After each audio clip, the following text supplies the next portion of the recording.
Bonjour à toutes et à tous, merci d'être fidèles au rendez-vous de Faites une pause sur RCF Sarthe, votre magazine hebdomadaire. Au sommaire aujourd'hui, nous reviendrons sur le passage de la tempête Ciarán sur le parc zoologique de Pêcheret avec sa responsable Laura Da Silva qui nous parlera aussi d'une espèce en particulier, le tapir. Nous ferons un retour sur le salon de la parentalité de Montfort-le-Génois, c'était le week-end dernier avec Emmanuel Ledu et son invité. L'Office de tourisme Maine Cœur de Sarthe nous présentera son nouveau guide touristique. Pour démarrer, on prend donc la direction du Breil-sur-Mérise. Nous retrouvons Laura Da Silva, responsable du parc zoologique de Pêcheret. Bonjour Laura. Bonjour. Alors au début du mois de novembre, la tempête Ciarán a soufflé sur la Sarthe, entraînant quelques dégâts et des fermetures de certains lieux au public. C'était notamment le cas du parc zoologique de Pêcheret. Oui, tout à fait. Malheureusement, on a dû fermer pour des raisons de sécurité.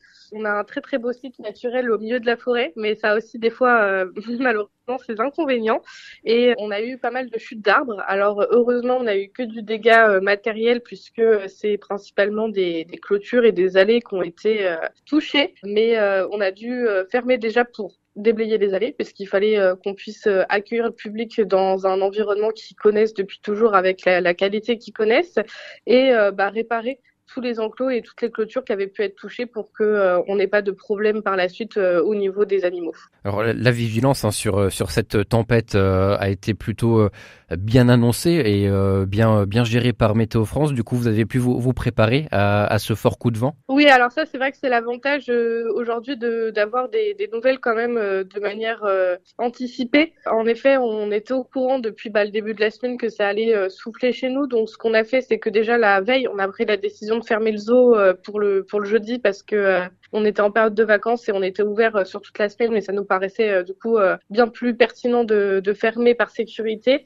Et ce qu'on a fait, c'est que tous les animaux qui sont assez sensibles au vent, qui sont assez légers, qui font moins d'1 kilo ou quelques kilos, et qui sont dans des enclos où il y a beaucoup d'arbres et qui ont des bâtiments qui sont extrêmement résistants et solides, sont restés enfermés pour la nuit et pour la journée du jeudi dans leur bâtiment par mesure de sécurité.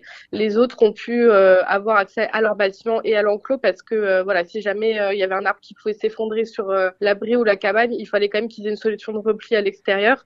Et donc c'est en gérant comme ça chaque espèce et de manière individuelle en évaluant les risques et ce qui était le mieux adapté qu'on a pu éviter le pire au niveau de nos animaux. Et aussi forcément une préparation bien des enclos, mettre les animaux à l'abri, mais préparation aussi des équipes pour gérer tout ça en peu de temps finalement. Oui, alors faut savoir en effet qu'on protège les animaux, mais pas que. On est toujours aussi très vigilant à nos collaborateurs et on fait extrêmement attention à eux. Pêcheret, c'est quand même un lieu de bienveillance et d'accueil de personnes handicapées, donc on va éviter de les mettre en difficulté. Donc les consignes sont que, par exemple pour le jeudi, il y avait interdiction d'intervention sur le parc, hormis bien évidemment les personnes travaillant au parc, mais tous les ateliers qui peuvent nous aider au quotidien, notre atelier technique, l'espace bois, tout ça, on leur a demandé de pas intervenir au parc. Et au niveau des équipes animalières, dans ce cas-là, on passe sur ce qu'on appelle un travail réduit. On va travailler un maximum de temps en fait sur notre zone technique qui est protégée. Et quand il y a intervention sur les secteurs, parce qu'il faut quand même aller changer l'eau, donner à manger aux animaux, on va y aller par deux en binôme constamment. On va constamment en fait par radio aussi se donner des nouvelles et on va laisser de côté tous les gros travaux ou tous les travaux qui nécessitent l'isolement d'un travailleur qui peuvent attendre et qui vont être repoussés dans ce cas-là plus tard pour mettre en danger personne aussi à ce niveau-là. Donc protection des animaux, protection des personnels. Est-ce qu'il y a aussi des choses particulières que vous pouvez mettre en place pour notamment sécuriser les enclos en termes de préparation en cas de tempête et même en cas d'intempérie de manière plus globale? Pas vraiment. On est assez dépendant des caprices de la nature après à ce niveau-là parce que nous en fait on a nos procédures de sécurité au niveau animalière, comme je disais au niveau des bâtiments et après au niveau humain en adaptant le travail. Le problème c'est qu'un arbre on sait jamais s'il va tomber et s'il tombe on sait jamais dans quelle direction il va tomber. Donc là on a des arbres qui sont tombés, on a été étonnés étonné de les voir tomber parce qu'on s'y attendait pas. Très clairement, on a quand même eu des énormes chênes qui sont extrêmement costauds, qui malheureusement se sont fait déraciner avec la tempête. Il y a des arbres qui sont tombés, on s'y attendait. Il y a des arbres qui sont pas tombés et on pensait qu'ils allaient tomber. Donc c'est toujours en fait un petit peu aléatoire.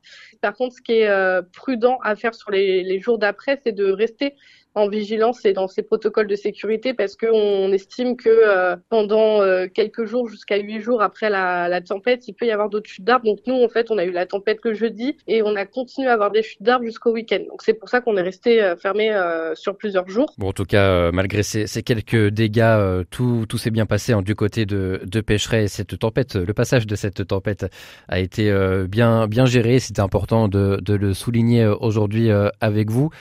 Sans transition, on va passer sur un autre sujet, Laura, puisqu'aujourd'hui on va vous présenter bien une espèce présente au parc zoologique de Pécheret.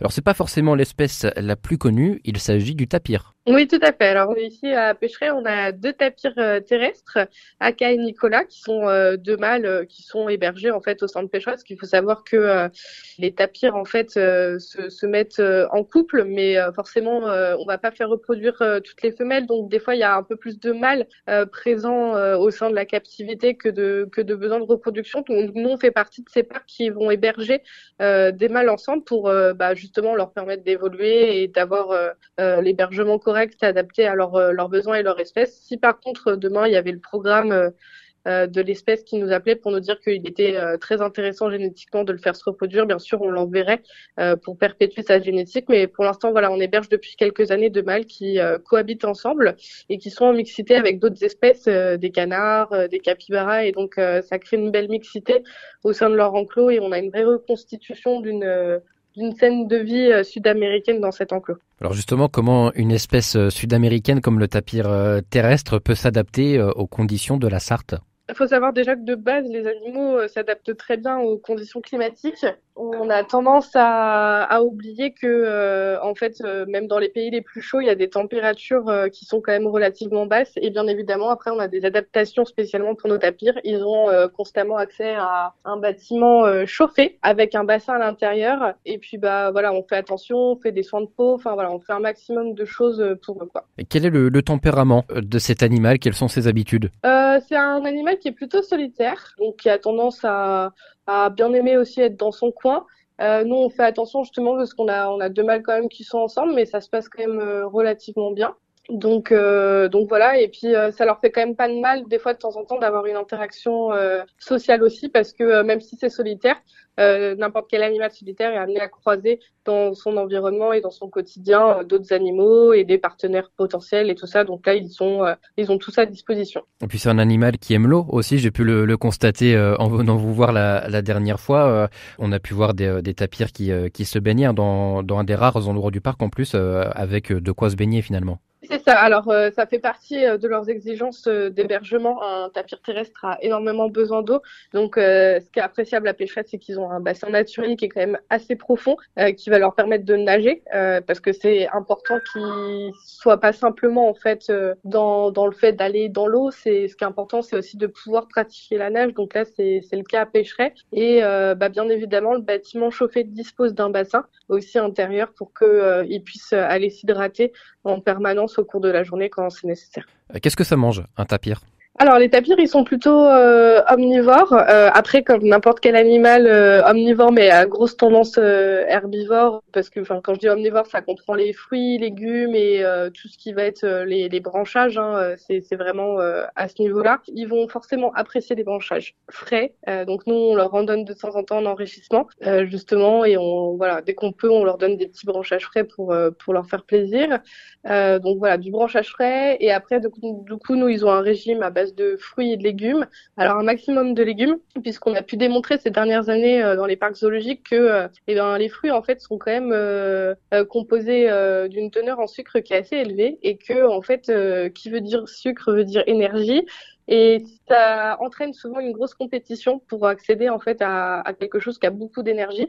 Donc voilà, il peut y avoir plus de tension et il peut y avoir plus de conflits lorsqu'on va donner à manger à nos animaux parce que en fait ils vont se battre pour quelque chose qui a beaucoup de sucre, alors que quand on leur donne que des légumes, ils sont moins tendance à se battre parce que les légumes ont les mêmes teneurs en sucre. Voilà, donc on est passé sur un régime où il y a beaucoup de légumes et ça évite en effet qu'il y ait des tensions à ce niveau-là. Eh bien, merci beaucoup, Laura da Silva, de nous avoir parlé aujourd'hui du tapir et d'avoir fait un retour sur le passage de la tempête Ciarán et ses conséquences pour votre parc zoologique de Pécheret. On se dit à bientôt pour une prochaine chronique. À bientôt. RCF Sarthe, la joie se partage. Vous êtes toujours à l'écoute de Faites une pause. On retrouve maintenant Emmanuel Ledu qui parle de parentalité avec son invité. C'est une chronique aujourd'hui à destination des parents dont les enfants peuvent avoir entre 0 et 18 ans peut-être. Je reçois aujourd'hui Mélanie Broutet, co-organisatrice du Salon de la parentalité, nature et bien-être de Montfort-le-Génois. Bonjour Mélanie. Bonjour. Alors, ce salon a une identité très spécifique. Est-ce que vous pourriez nous en faire une description ? Alors, le Salon de la parentalité, nature et bien-être est la 3e édition en Sarthe. Elle a eu lieu sur Saint-Marc-la-Brière et donc là, cette année, nous avons fait le choix de la faire sur Montfort-le-Génois. Donc, il est porté par 3 organisateurs, qui est la communauté de communes du Génois-Bilurien, le centre social l'Arès de Montfort et l'association La Petite Cabane qui réalise des ateliers parents-enfants en pleine nature dont je suis la présidente. Donc nous proposons de rencontrer une 40aine d'exposants à peu près sur des thèmes variés, des conférences, des ateliers découvertes et une projection ciné-débat. Donc voilà, de la période prénatale, même peut-être à l'idée de la conception jusqu'à l'adolescence. Les valeurs qui sont portées par ce salon me semblent très fortes. Est-ce que vous voulez nous dire un mot là-dessus ? Alors, comme l'indique le nom du salon, on va promouvoir un soutien à une parentalité un peu différente, plus nature, plus éco-responsable, qui respecte 3 valeurs fortes. Donc, le prendre soin de soi, prendre soin des autres et prendre soin de la nature. Le monde de la petite enfance est porté par une surconsommation assez importante de matériel de puériculture, de produits d'hygiène et aussi de jouets, beaucoup de jouets. Donc on essaie de faire rencontrer sur ce salon des personnes d'expérience, donc professionnelles et associations, qui vous proposeront de faire autrement et de faire mieux et qui valorisent en fait la qualité plutôt que la quantité. Donc à chacun de trouver ce qui va lui correspondre. Nous voulons juste vous faire découvrir ces personnes, leurs méthodes et leur savoir-faire. Et ces familles-là qui se rendent sur ce salon, comment perçoivent-elles la philosophie de votre salon ? Quelle ambiance, qu'est-ce qu'elles y découvrent ? Alors l'ambiance, elle se vaut chaleureuse, en tout cas je l'espère, et bienveillante. Et elle est c'est un salon plutôt à taille humaine. Voilà, il y a une 40aine d'exposants, c'est pas un grand salon. Et du coup, on prend le temps. En fait, on prend le temps d'écouter chacun et d'aider au mieux et d'orienter au mieux. Donc, il n'y a pas de concurrence sur ce salon, mais juste des personnes différentes qui œuvrent pour soutenir en fait l'enfant et ses parents. Donc, la philosophie de ce salon, c'est de vous proposer des professionnels et des associations variées pour répondre aux besoins spécifiques, notamment pour des enfants que l'on dit extraordinaires de la part de leurs compétences qu'ils développent autour de leur handicap. On a besoin des uns et des autres pour élever un enfant. L'important est de ne pas s'isoler car on trouvera forcément sur ce salon des outils, des méthodes, peut-être des personnes soutien qui nous comprendront et nous aideront. À l'origine de ce salon, une équipe particulière, un élan, qu'est-ce qui a fait naître ce salon autour de la parentalité? Alors, à l'origine de ce salon, il y avait, en plus de la communauté de communes et du centre social l'Arès, l'association Sème et Pousse qui était portée par Natalia. Et à la base, ça a été une rencontre de personnes, d'Angélique Guillot du centre social et de Natalia de l'association, qui ont eu envie de faire valoir toutes ces personnes avec pour un soutien à la parentalité autour de leur communauté de communes. Et puis au fur et à mesure des années, moi j'ai soutenu Natalia dans cette au début de la 2e édition, puis Natalia nous a quittés pour un autre département. Et donc on a orienté un petit peu ce salon vraiment encore plus autour de la nature et du bien-être qu'elle l'était au départ. Donc ce salon évolue avec des priorités et des enjeux peut-être plus forts encore. Merci beaucoup Mélanie. Je souhaite aux parents une belle parentalité. Merci beaucoup Emmanuel.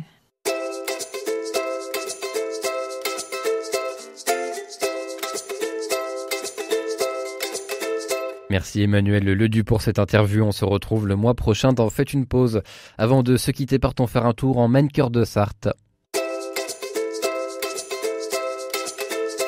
Nous retrouvons maintenant Charlotte Potier, animatrice touristique de l'Office de tourisme Maine Cœur de Sarthe. Bonjour Charlotte. Bonjour à tous. Alors aujourd'hui, plutôt que de cibler un événement ou un lieu à visiter, on va vous parler bien de tout ce qu'il y a à faire en Maine Cœur de Sarthe, puisqu'à l'Office de tourisme, vous venez de sortir un nouveau guide touristique. Oui, donc intitulé Petite pause en Maine Cœur de Sarthe, c'est un guide qui reprend tout ce qu'on peut faire, visiter, découvrir et déguster sur notre territoire.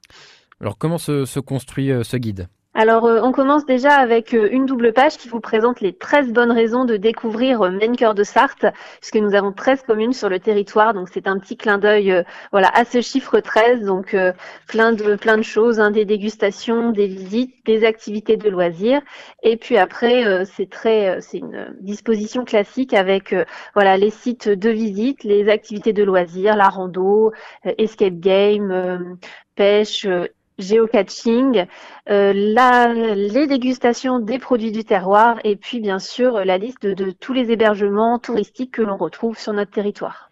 Alors si on peut un petit peu rentrer dans le détail, vous évoquiez cette liste de 13 bonnes raisons pour découvrir le Maine Cœur de Sarthe. Est-ce qu'on peut en citer quelques-unes ? Oui, alors donc il y a bien sûr nos incontournables qui sont le donjon de Ballon et la fonderie d'Antoigné, mais il y a aussi des petits coins un petit peu plus secrets avec des propositions pour se détendre au bord de l'eau et prendre un pique-nique et passer un après-midi de détente. On a aussi à La Guierche, une artiste qui propose des sculptures en raku, donc c'est de la céramique. Donc une très belle exposition à découvrir aussi sur le territoire. Et puis la programmation culturelle aussi avec les concerts de l'église Notre-Dame-des-Champs qui sont à découvrir chaque année. Et puis vous l'avez dit, vous mettez aussi les producteurs locaux à l'honneur. De quelle manière ?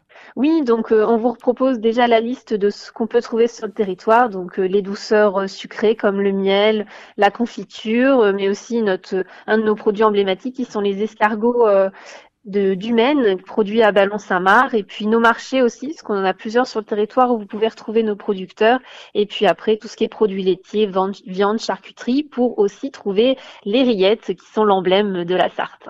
Et avec aussi une petite suggestion de recettes, je crois. Oui, on a demandé à 2 chefs de notre territoire, donc les chefs de la Petite Auberge à Saint-Jean-d'Assé, de nous proposer une de leurs recettes fétiches. Donc c'est un dos de cabillaud sauce normande accompagné de son risotto crémé aux champignons.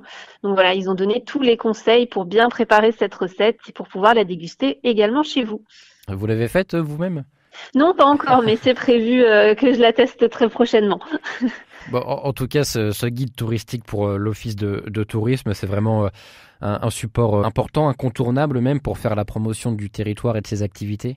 Oui, tout à fait, c'est important. Et puis, c'est aussi pour, si vous recevez de la famille chez vous, que vous avez pas envie d'aller vous balader trop loin de votre maison, on a ce petit guide qui est facilement disponible et qui est gratuit pour, donner des idées de sortie proches de chez soi, sur un dimanche après-midi en famille, quand on a fini notre repas, de pouvoir aller se promener. Où est-ce qu'on peut se le procurer, ce guide ? Donc, il est disponible à l'Office de tourisme et dans toutes les mairies de notre territoire, et puis également auprès de la communauté de communes. Et pour ceux qui préfèrent la version numérique, il est en ligne sur notre site internet. Eh bien, merci beaucoup, Charlotte Potier, de nous avoir présenté aujourd'hui donc ce nouveau guide touristique de l'Office de tourisme du Maine Cœur de Sarthe. Et puis, on se retrouve bientôt sur RCF. Oui, merci beaucoup, à très bientôt. Eh bien voilà, faites une pause, c'est terminé pour aujourd'hui. On se donne rendez-vous la semaine prochaine pour une nouvelle émission. Prenez soin de vous.